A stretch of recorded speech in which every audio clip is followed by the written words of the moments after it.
ایک سادی نے مثال لکھی ہے، سوکنوں کی بات سناتے ہیں تو کہتے ہیں کہ ایک شخص نا مٹی کی بیوی بنا کے نا اس پہ دوپٹہ ڈال کے اپنی بیوی سے کہنے لگا یہ تیری سوکن ہے.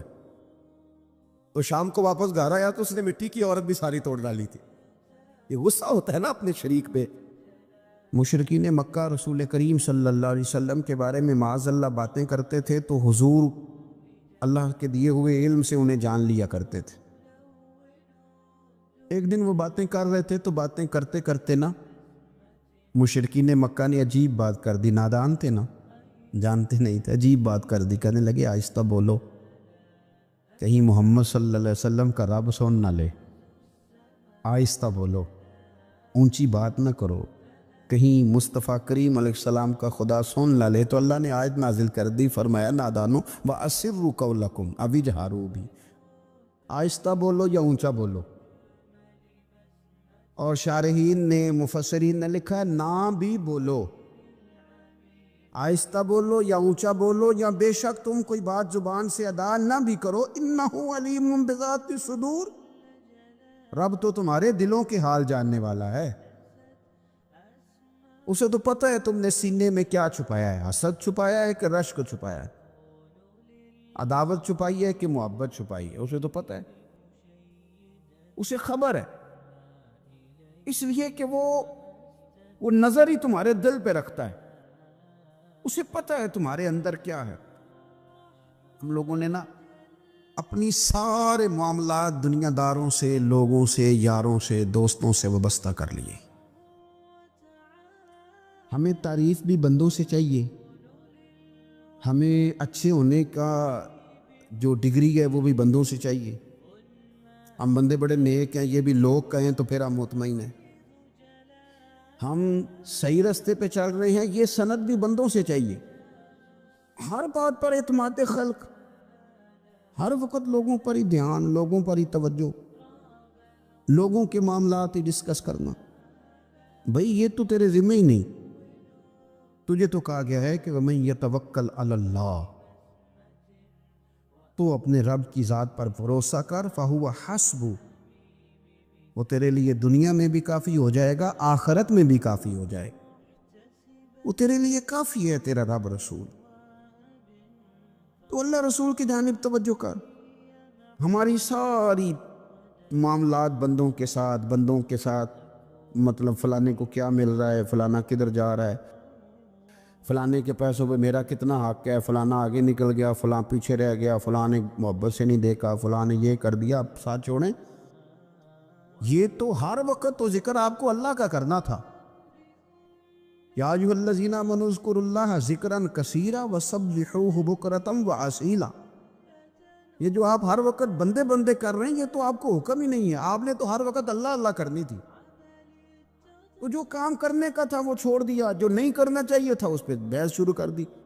پھر دل کے اندر مد و جزر خراب ہوتے ہیں، قلبی واردات بگڑ جاتی ہیں، حسد پیدا ہوتا ہے، انسان کو لالچ پیدا ہوتا ہے، انسان حریص ہو جاتا ہے، انسان لوگوں سے عداوتیں پال لیتا ہے. کبھی ایسا کام نہ کرے. شہد بڑا میٹھا ہوتا ہے. عرب کے اندر ایک درخت پایا جاتا تھا، ایلوا اس کو کہتے تھے. اس طرح ہمارے ہاں نیم نہیں ہوتی، کڑوا ترین اس کا ذائقہ ہوتا ہے. اور آپ کچھ دیر اس کو پانی میں ڈال دیں تو پانی بھی سارا کڑوا ہو جاتا ہے، چونکہ اس کے خمیر میں رب کریم نے کڑواہٹ رکھی ہے اور حکمت ہے. اس کڑواہٹ کا بھی اپنی جگہ فائدہ ہے. لیکن حضور سید عالم صلی اللہ علیہ وسلم نے ایک مثال بیان فرمائی اور وہ بڑی سمجھنے کی ہے. حضور مثالیں دیتے تھے تو کمال ہو جاتی تھی.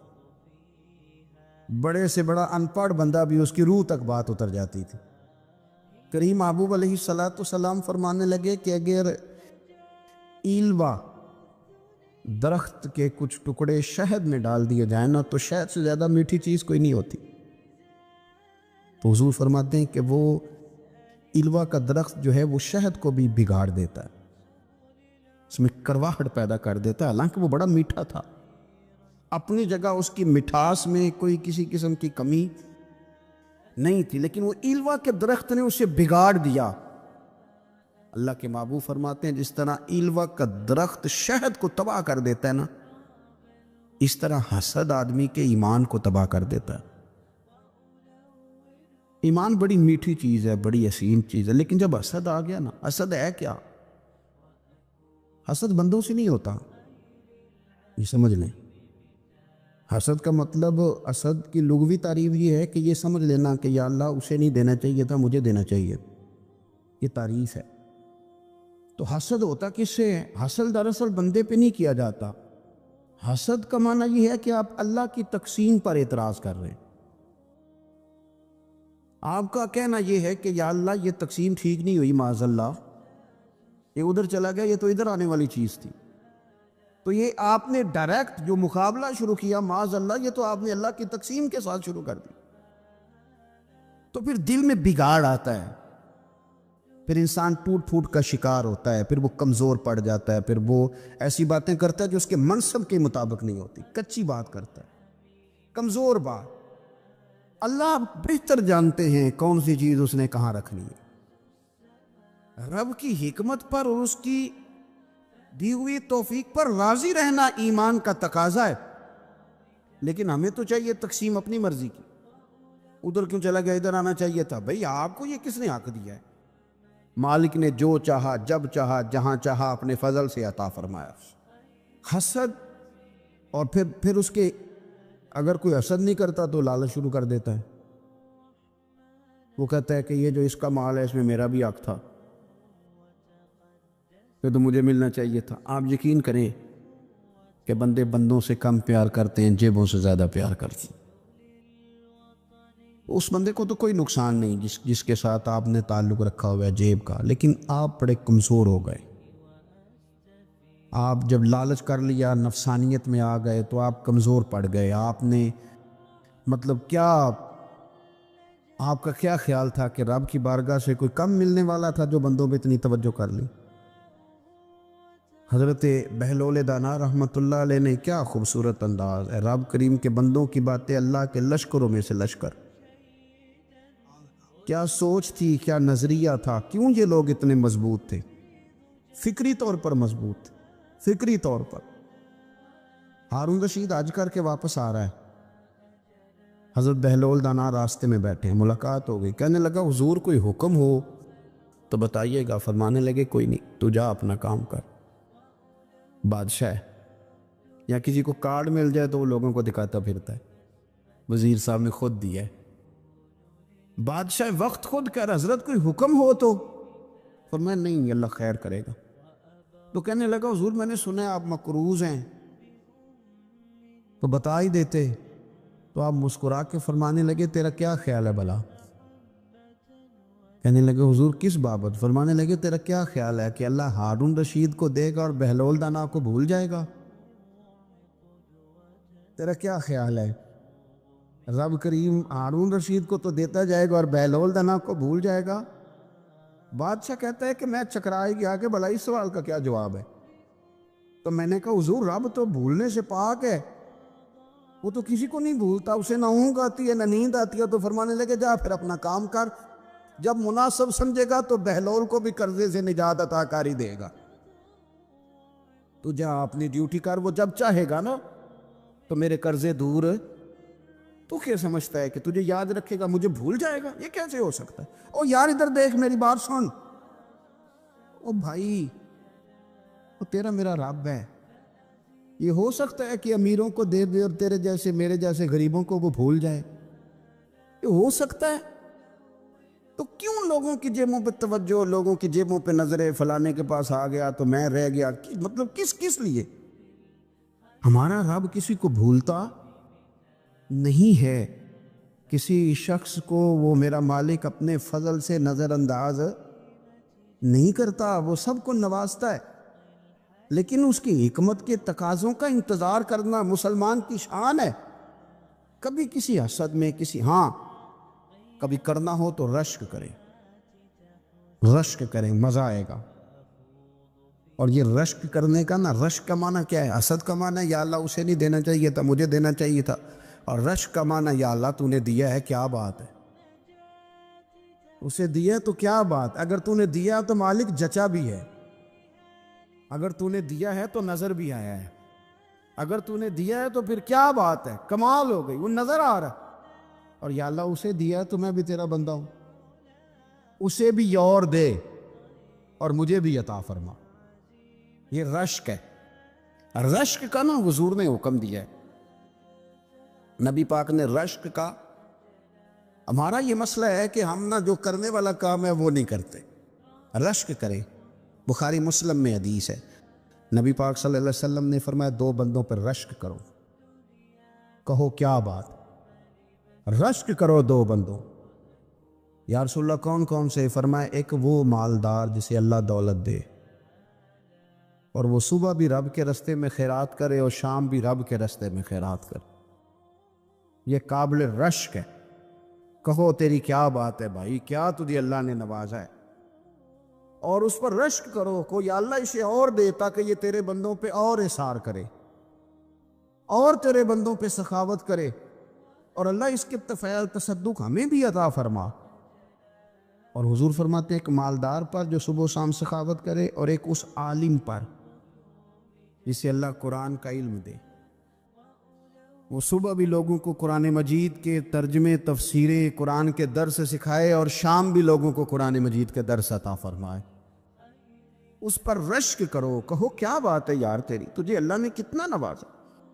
قابل رشک لوگوں پر رشک کرو، ان کی تعریف کرو، ان کے لیے اچھے کلمات ادا کرو۔ معاشرے میں حسد پرموٹ ہوا ہے، اگر کبھی رشک پرموٹ ہوتا نا تو عزتیں بڑھ جاتی، محبتیں بڑھ جاتی، خلوص میں اضافہ ہوتا، لوگ ایک دوسرے کے قریب آتے۔ ہم نے کسی فضیلت والے کی فضیلت کو تسلیم کرنے سے انکار کر دیا، ہم نے کسی بڑائی والے کی بڑائی کو تسلیم کرنے سے انکار کر دیا، ہم نے حسد کیا، ہم نے لالچ کیا، ہم حریص ہوئے۔ اس کا نقصان یہ ہوا کہ لوگ ایک دوسرے کے پاس رہتے ہوئے پاس نہیں رہتے، ایک دوسرے کے ساتھ وقت گزار رہے ہوتے ہیں لیکن ان کے بارے میں رویے ان کے سخت ہوتے، لب و لہجہ تلخ ہوتا ہے۔ جب وہ کسی کے بارے میں بے لاگ تبصرہ پوچھا جائے تو غلط باتیں کرتے۔ رشک کریں، دیکھیں نا حضرت ابو بکر صدیق اور رضی اللہ، حضرت عمر فاروق اور رضی اللہ، ساری زندگی دوڑ لگی رہی۔ حضرت عمر کہتے ہیں میں نے ساری زندگی دوڑ لگائی ہے کہ ابو بکر سے آگے گزر جائے، لیکن یہ دوڑ حسد والی نہیں، یہ رشک والی۔ فرماتے میرا دل کرتا تھا کہ میں نیکیوں میں ابو بکر سے آگے گزرتا ہوں، حضور کے عشق میں ابو بکر سے آگے گزر جاؤں، نبی پاک علیہ السلام کی اولاد کی محبت میں ابو بکر سے آگے گزر جاؤں، میں نہ خیر کے کاموں میں آگے گزروں۔ کہتے میرا ساری زندگی رشک کا رشتہ رہا، یہ رشتہ شاندار ہے، اس پر عمل کریں، اس پر توجہ کریں، بجائے اس کے کہ یہ کہنا کہ استاد جی کا فلانے سے زیادہ پیار ہے۔ پیار کی وجوہات تلاش کر، مرشد فلانے پہ نظر رکھتے ہیں تو میرے بھائی وہ نوٹوں کی وجہ سے نظر نہیں رکھتے، تو وجہ تو تلاش کرنا، وجہ کیا ہے؟ تو اپنے آپ کو اس طرح کا بنا، تو اس طرح کی کیفیات پیدا کر اپنے اندر۔ ہم کیا کرتے ہیں کہ رشک کرنے کی بجائے حسد کرتے ہیں۔ حسد نہیں کریں، اپنے آپ کو سنواریں، وہ رشک کی وجہ سے آپ سنوار سکتے ہیں۔ نبی پاک علیہ السلام کی پیاری زوجہ ام المومنین سیدہ عائشہ صدیقہ، بڑی شان ہے اس خاتون، بڑی عظمت ہے ان راہوں کے صدقے جن رستوں سے سیدہ پاک کی سواریاں گزرا کرتی ہیں۔ کیا درجہ اللہ نے دیا ہے سیدہ عائشہ صدیقہ کو، کہتی ہیں حضور کا وصال میری گود میں ہوا ہے، اور مولا علی شیر خدا فرماتے ہیں میں نے حضور کو سب سے زیادہ عائشہ صدیقہ سے پیار کرتے ہوئے دیکھا، اور عائشہ صدیقہ رضی اللہ تعالیٰ عنہ فرماتی ہیں میں نے حضور کو سب سے زیادہ فاطمہ الزہرا سے پیار کرتے تھے۔ یہ الگ ماحول ہے ان کا آپس میں۔ تو حضرت عائشہ صدیقہ اتنا بڑا مقام، لیکن وہ فرماتی ہیں میں نے ساری زندگی سیدہ خدیجۃ الکبریٰ پہ رشک کیا۔ میں نے کہا کیا بات تھی اس خاتون کی جو وصال کر گئیں، لیکن شاید کو دن خالی جاتا ہو کہ مدینے والے ان کی وفاؤں کا ذکر نہ کریں، شاید کوئی خالی دن جاتا۔ کہتی ہے میں نے اتنا قابل رشک ماحول نہیں دیکھا، ایک دن حضور گھر میں گوشت لائے اور مجھ سے فرمایا عائشہ گوشت پکاؤ، تو میں اسے صاف کرنے لگی تو حضور فرمانے لگے شوربہ ذرا زیادہ کرنا۔ میں نے عرض کی حضور کیا کچھ مہمان آئیں گے گھر میں؟ تو فرمایا نہیں عائشہ، مدینہ منورہ میں نا مجھے پتہ چلا ہے خدیجۃ الکبریٰ کی کچھ سہیلیاں آئی ہیں، تو شوربہ بنا، میں انہیں پہنچاؤں گا، خدیجہ کی سہیلیوں کو شوربہ زیادہ پکا ذرا۔ حضرت عائشہ صدیقہ کہتی ہے میں نے بڑے نرم لب و لہجے میں بڑی بنا سوار کے مسجع مکفّع چن کے جملے بات کی۔ میں نے عرض کی حضور سنا ہے وہ آپ سے 15 سال عمر میں بڑی تھی، نکاح بھی پہلے ہو چکا تھا، اور بتاتے ہیں لوگ کہ بظاہر کوئی حسن و جمال بھی اس ماحول کا نہیں تھا۔ حضور اللہ نے آپ کو جوان اور خوبصورت بیویاں دی ہیں، پر میں جب بھی سنتی ہوں جناب خدیجہ کا ذکر ہی سنتی ہوں۔ میں نے رشک کے انداز میں کہا، کہتی میں بات کیا کہ خاموش ہو گئی، اور جب میں نے نظر اٹھا کے دیکھا تو حضور کی آنکھوں میں آنسو، نبی پاک صلی اللہ علیہ وسلم کا یہ انداز دیکھا تو میں نے کہا حضور میں رب رسول کی بارگاہ میں توبہ کرتے، اب تو رو دیے۔ تو حضور فرمانے لگے عائشہ یہاں جو بھی آیا ہے نا وہ سکھوں اور آسانیوں کے دنوں میں آیا ہے، اور خدیجہ میری ان دنوں کی ساتھی تھی جو میرے تکلیف کے دن تھے، میری آزمائشوں کی، میری پریشانیوں کی میری ساتھی تھی۔ جب لوگ مجھے تکلیف دیتے تھے میں گھر جاتا تھا تو مجھے کہتی تھی حضور آپ تو صلہ رحمی کرتے ہیں، غریبوں کا بوجھ اٹھاتے ہیں، آپ تو لوگوں کے ساتھ محبت سے پیش آتے ہیں، حضور آپ پریشان نہ ہو، آپ کا رب آپ کو ہمیشہ عزت ہی عطا فرمائے گا۔ فرمایا وہ میری تکلیفوں کی اسے کیسے؟ میرے بھائی رشک کیا لوگوں نے ایک دوسرے پر، حسد نہیں کیا۔ ہم تو نا جی اپنی مرضی کے فیصلے کرتے کرتے پیچھے رہ گئے۔ اس سال میرے گاؤں کے میلے کی بھیڑ میں جو گم ہوا وہ ایک بھکارن کا لال تھا، اس غریب کو تلاش تھی متاع خلوص کی، اور مخلوق چپ رہی کہ یہ مشکل سوال تھا۔ یار کوئی شخص ایسا بچا ہی نہیں جس سے لوگ امید کریں، توقع کریں کہ مجھے یہ اپنا کندھا دے گا میں سر رکھ کے رو لوں گا۔ کوئی ایک ایسا شخص ملا ہی نہیں جس کے بارے میں لوگ کہیں کہ بڑا مخلص ہے یار۔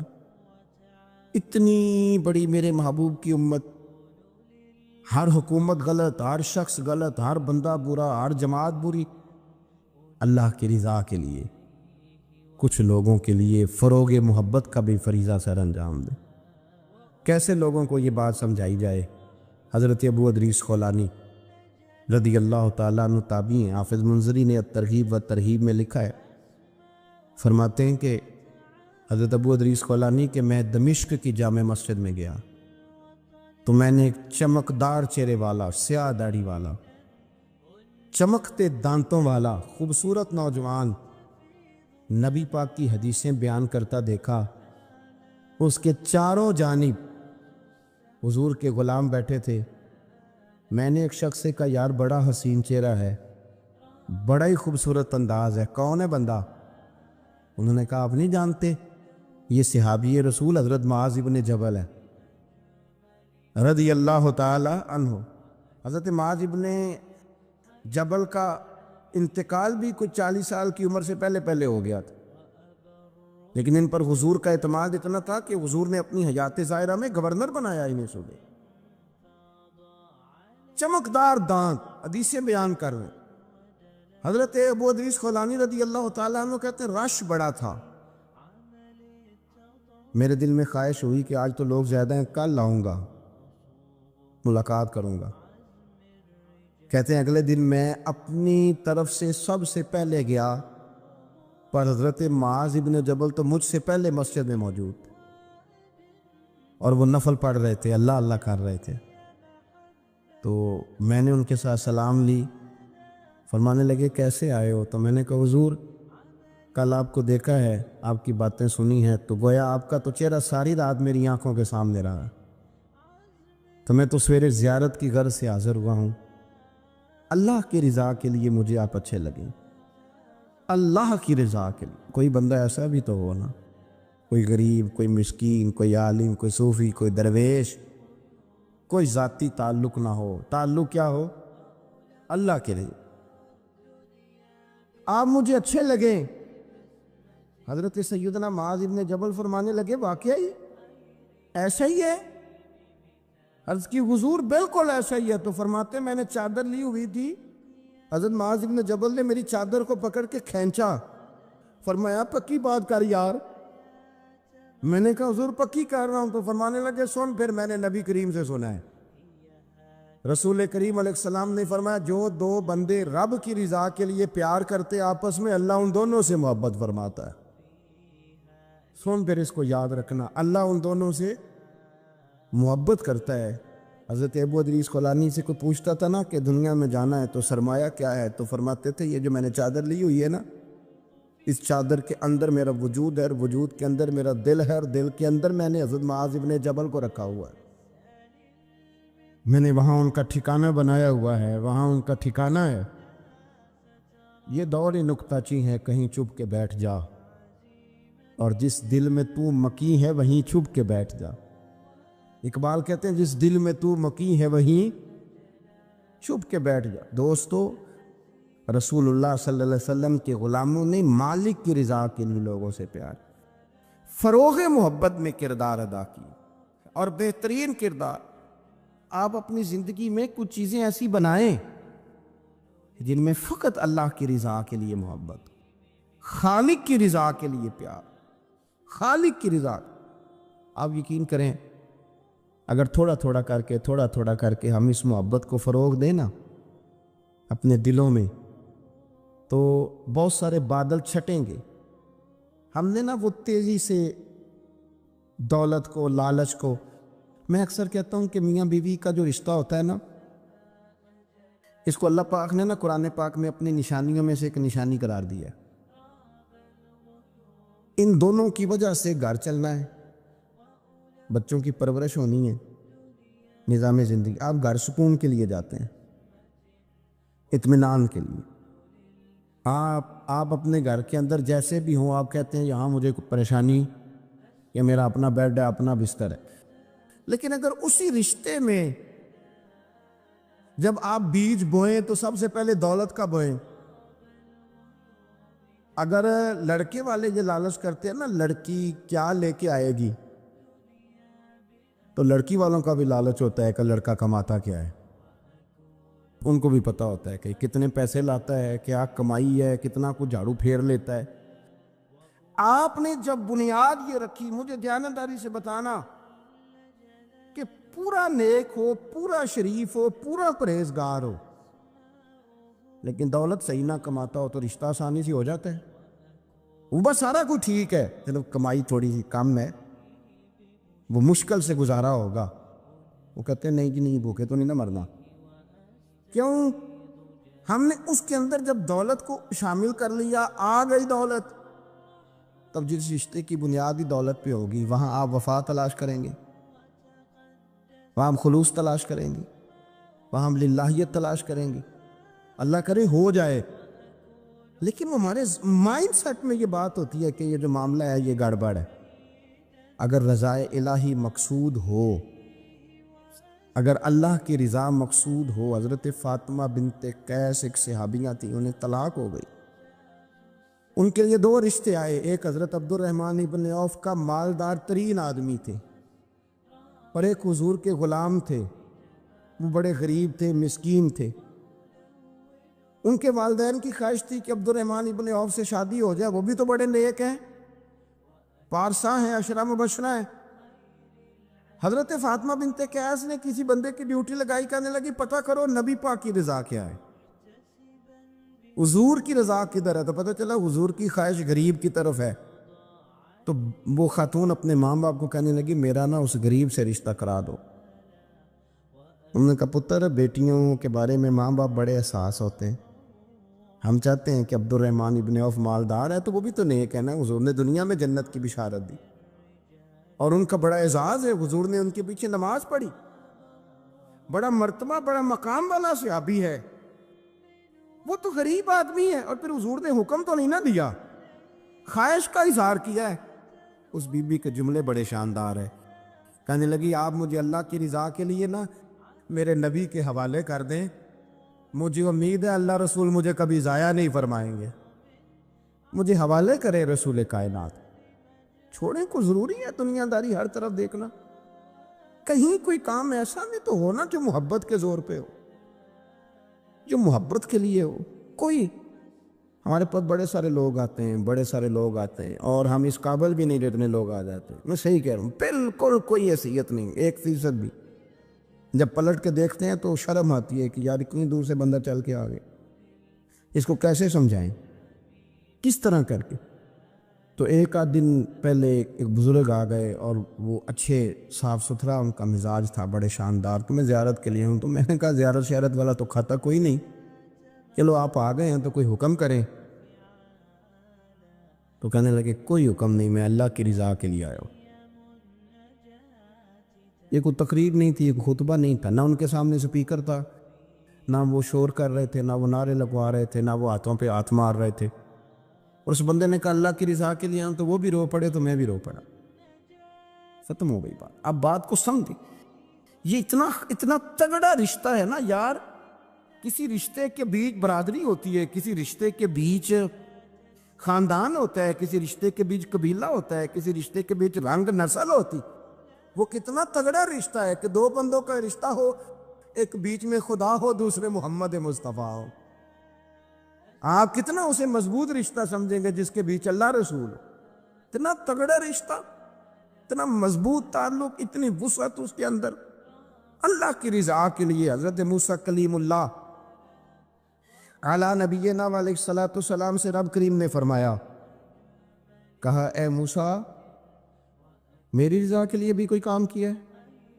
حضرت موسیٰ علیہ السلام نے عرض کی یا اللہ میں نے تبلیغ کی. تو فرمایا وہ تو آپ کی ذمہ داری تھی. امام غزالی نے روایت لکھی ہے, اے اللہ میں نے آپ کے تمام احکامات پہ عمل کیا, موسیٰ وہ تو آپ نے کمال کیا, اللہ کے پیغمبر ہیں. تو میری رضا کے لیے, تو یا اللہ تیری رضا کے لیے کیا ہے؟ تو رب کریم نے فرمایا کسی بندے سے صرف اس لیے پیار کیا ہے کہ وہ اللہ کا بندہ ہے, فقط اس لیے پیار کیا ہو کہ وہ اللہ کا بندہ ہے, فقط اس لیے. میرے عزیز آپ بات کو سمجھیں, زندگی میں فروغ محبت پر کچھ کام کریں, کچھ تھوڑا سا کوشش کریں گرد جھاڑنے کی, کچھ گرد جھاڑنے کی. ہم نے نا ایک سٹیٹس بنا لیا ہے. اب تو مسلمان پہلے فرقوں میں بٹے, قبیلوں میں بٹے, اب شہروں میں بٹ گئے. آپ کبھی گجرانوالہ کے لوگوں سے پوچھو نا گجرات, تو کہو ہو گجرات والے تو اللہ بچائے, کہتے ہیں کہ نہیں؟ گجرات کے لوگوں سے پوچھے گجرانوالہ تو کہتے ہوتے کھاندے ہی بڑا نہیں, کس کی بات کر رہے ہیں. تو گجرانوالہ والوں سے پوچھیں لاہور والے, کہتے توبہ لاہوریا جی. صحیح کون ہے؟ کوئی بھی نہیں. کیوں؟ اس لیے کہ ہم نے ہر شہر کے لیے کہاوت بنا لی ہے. میں صحیح کہہ رہا ہوں, ہر قبیلے کے لیے کوئی نہ کوئی. یہ ہم نے ظلم کیا اپنی جان, یہ ہم نے زیادتی کی. کہانیاں بن گئی, کہاوتیں بن گئی شہروں کے لیے, علاقوں کے لیے, قبیلوں کے لیے. مقصود کیا تھا؟ کسی طریقے سے نفرت پروان چڑھے. کھانا ہے نا, کھانا تو آپ جو کھانا کھاتے ہیں وہ اپنے ذائقے کے مطابق کھاتے ہیں. سندھ کے لوگ جو کھانا کھاتے ہیں وہ اپنے, آپ کا کوئی حق نہیں آپ ان کے کھانے پر تنقید کریں, اس لیے کہ ان کا ذائقہ وہ ہے. اور ان کا بھی کوئی حق نہیں وہ آپ کے کھانے پر تنقید کریں, اس لیے کہ آپ کا ذائقہ. لیکن طنز کرتے ہیں. جو بات سمجھانا چاہتا ہوں وہ یہ ہے کہ ہم طنز کرتے ہیں, تنقید کرتے ہیں. تضحیک آمیز لہجہ ہمارا ہوتا ہے, اس لہجے کے اندر کمزوری ہوتی ہے, اس کے اندر اس طرح کی بناوٹ ہوتی ہے کہ محسوس ہوتا ہے کہ ہم سامنے والے کو بڑا نفرت کی نظر سے دیکھتے ہیں. یہ رویہ کبھی اختیار نہ کریں. اپنی زندگی میں کوشش کریں خلوص کے ساتھ, للہیت کے ساتھ. میرے نبی پاک علیہ السلام نے صحابہ سے پوچھا تھا بتاؤ دین کی مضبوط گرہ کون سی ہے؟ مضبوط گرہ دین کی. تو ایک صحابی نے کہا یا رسول اللہ نماز. 5 وقت مسلمان جمع ہوتے ہیں, ایک دوسرے کا حال احوال پوچھتے ہیں, تو اس گرہ میں مسلمان بندے رہتے ہیں. حضور نے فرمایا تم نے بات ٹھیک کی پر میری مراد کو نہیں پہنچے. ایک صحابی نے عرض کی یا رسول اللہ صلی اللہ علیہ وسلم زکوٰۃ. امیر غریب کو زکوٰۃ دیتا ہے تو دونوں کا رشتہ مضبوط ہو جاتا ہے، تو یہ بہت بڑی گرہ ہے۔ تو حضور نے فرمایا بات تمہاری ٹھیک ہے، پر تم میری مراد کو نہیں پہنچے۔ تو تیسرے نے عرض کی حضور حج، مختلف رنگوں کے، قبیلوں کے، نسلوں کے، علاقوں کے لوگ آتے ہیں، ایک ہی لباس پہنتے ہیں، ایک ہی بولی بولتے ہیں، لبیک اللہم لب۔ تو یہ بہت بڑی مضبوط گرہ ہے۔ نبی پاک صلی اللہ علیہ وسلم نے فرمایا بات تمہاری ٹھیک ہے، پر تم میری مراد کو نہیں پہنچے۔ تو صحابہ نے عرض کی حضور پھر آپ ہی بتا دیں کہ اسلام کی مضبوط گرہ کون سی ہے جس میں مسلمان جڑ جائیں گے؟ نبی پاک نے فرمایا مضبوط گرہ محبت ہے۔ اللہ کی رضا کے لیے پیار کرو، لوگوں سے پیار کرو۔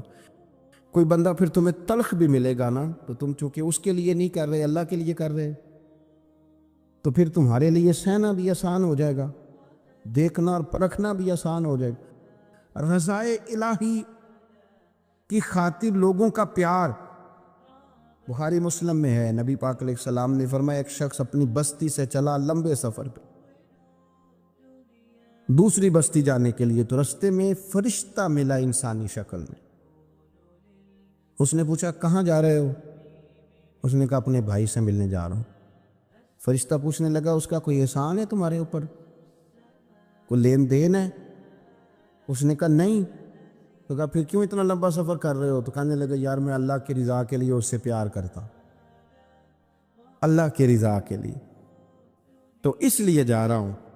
تو سنیں یہ بخاری مسلم کے لفظ ہیں، حضور فرماتے ہیں وہ فرشتہ کہنے لگا سن پھر، میں انسان نہیں میں فرشتہ ہوں، اور مجھے رب کریم نے بھیجا ہے یہ کہنے کے لیے کہ اگر تم دونوں اللہ کی رضا کے لیے ایک دوسرے سے پیار کرتے ہو تو اللہ تم دونوں سے پیار فرماتا ہے۔